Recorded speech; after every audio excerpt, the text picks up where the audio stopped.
Sarah and Mark had been married for 15 years. They had two adorable children, Emily, 12, and Josh, 9, a lovely house in suburban Connecticut, and a life that, from the outside, anyone would envy. Sarah, a former marketing specialist, had chosen to stay home to care for the children and nurture the family after Josh was born. Mark was a successful architect whose job often required him to travel for work and attend social events. About a year ago, Sarah started to feel that something was amiss. Mark grew increasingly distant. The late nights at work became more frequent. His phone was always placed face down or kept constantly by his side, with a new password Sarah didn't know. His business trips seemed to last longer, and when he returned, he appeared tired yet strangely irritable. "Are you okay, Mark? You seem so stressed lately," Sarah gently asked one evening as Mark stared at his phone, smiling to himself. Mark, startled, brushed it off. "It's just work, honey. The new project is very stressful." Sarah tried to believe her husband. She told herself she was probably being too sensitive, that the work pressure was indeed immense. She increased her care for him, prepared delicious meals, and created a warm family atmosphere. But a sense of unease still gnawed at her. Their intimate gestures dwindled, and deep conversations vanished, replaced by brief exchanges about the children and daily schedules. One Saturday afternoon, when Mark said he was going golfing with a partner, Sarah accidentally saw his credit card bill on his desk, a large payment at a fancy restaurant in New York City the previous Thursday night, the night Mark said he had to stay late at the office for a meeting. Next to it was another bill from a high-end lingerie store. Sarah's heart sank. She had never received a gift from that store. The initial shock gave way to a stabbing pain and simmering anger. Sarah wasn't the type to cry or make a scene immediately. She was a strategic thinker. She needed proof, and she needed a plan. She started paying closer attention. She noticed the faint scent of strange perfume on Mark's shirts, the phone calls he always sneaked out to take. With some tech skills remaining from her marketing days, she managed to access the browsing history on the family's shared tablet that Mark sometimes used. He had carelessly failed to delete his search history for hotels and dating sites. The biggest shock came when she secretly installed a hidden GPS tracking app on Mark's phone in case he lost it.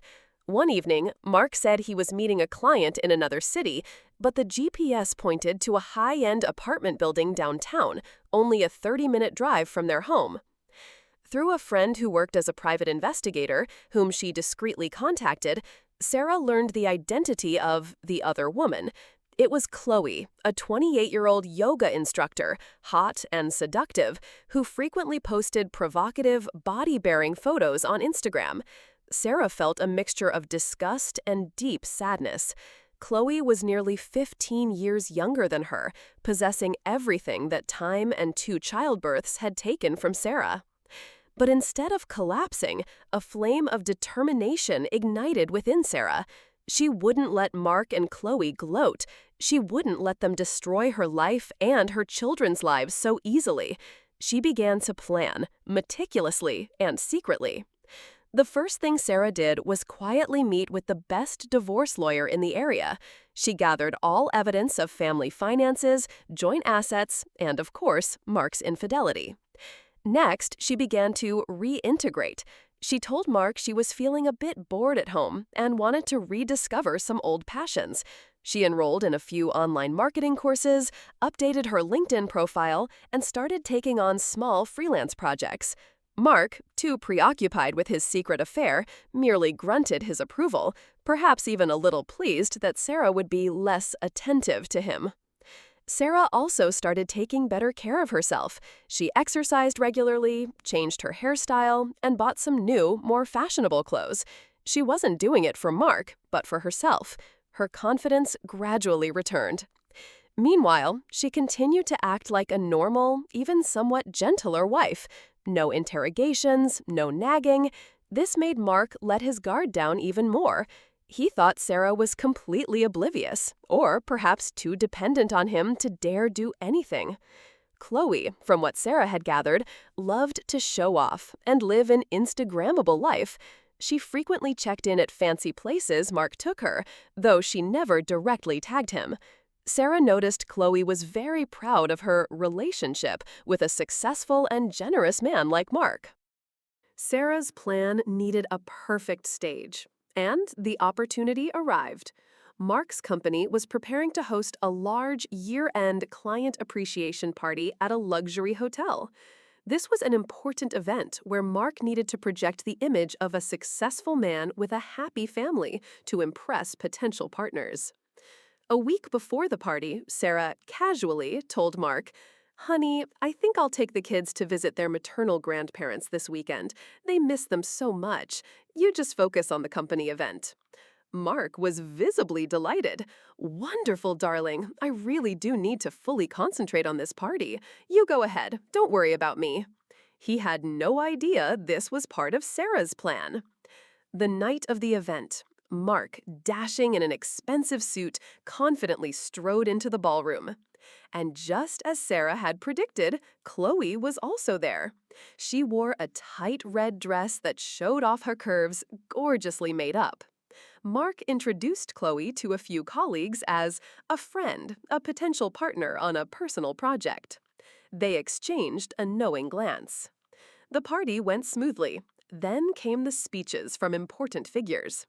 After the CEO's speech, the MC suddenly announced, "And now we are honored to introduce a special guest who has an important message to share and who is also the person behind the success of a recent impressive community marketing campaign that our company was honored to collaborate on.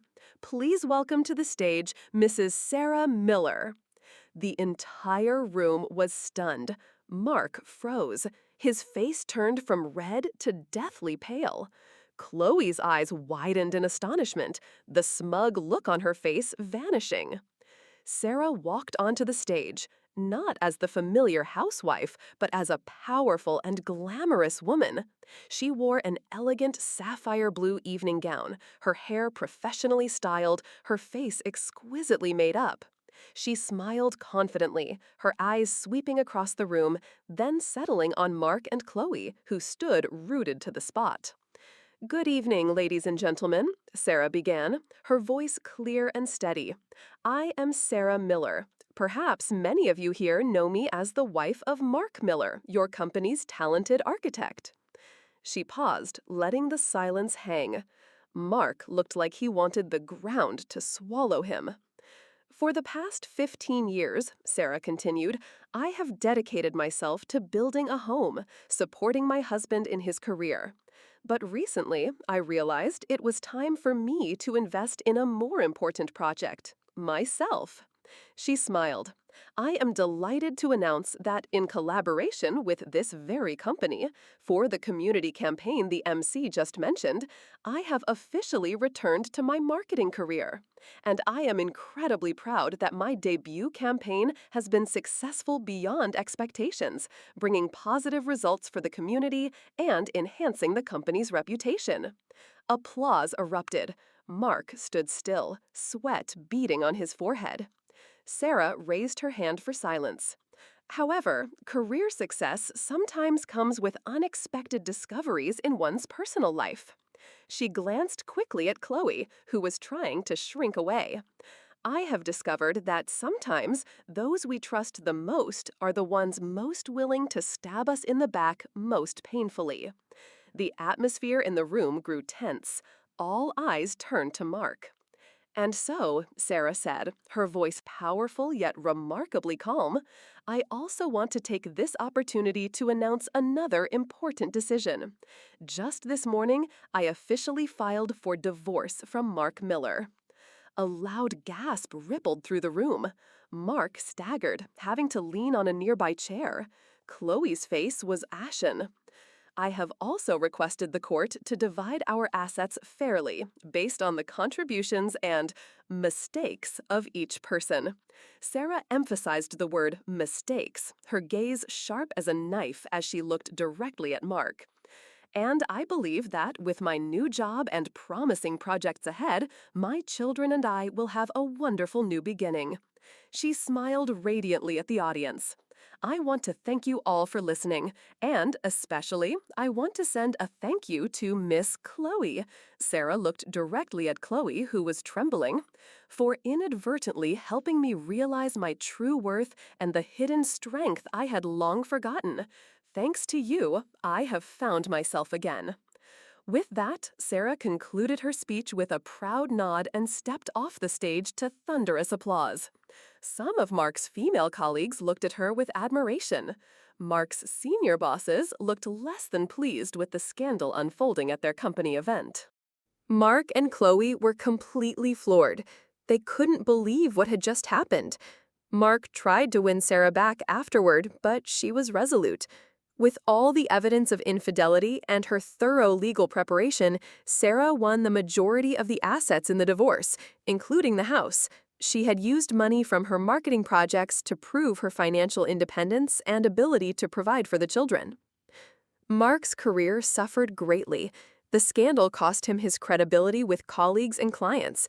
Many important partners canceled their contracts after learning about the affair. Chloe, after being publicly humiliated and realizing Mark was no longer as generous and powerful as she thought, quickly disappeared from his life. She realized she was just a pawn in a game she had lost miserably.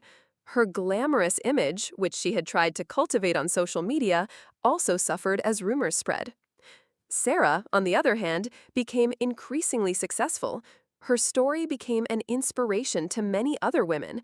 She not only regained her confidence and financial independence, but also found new happiness with her children and the work she loved.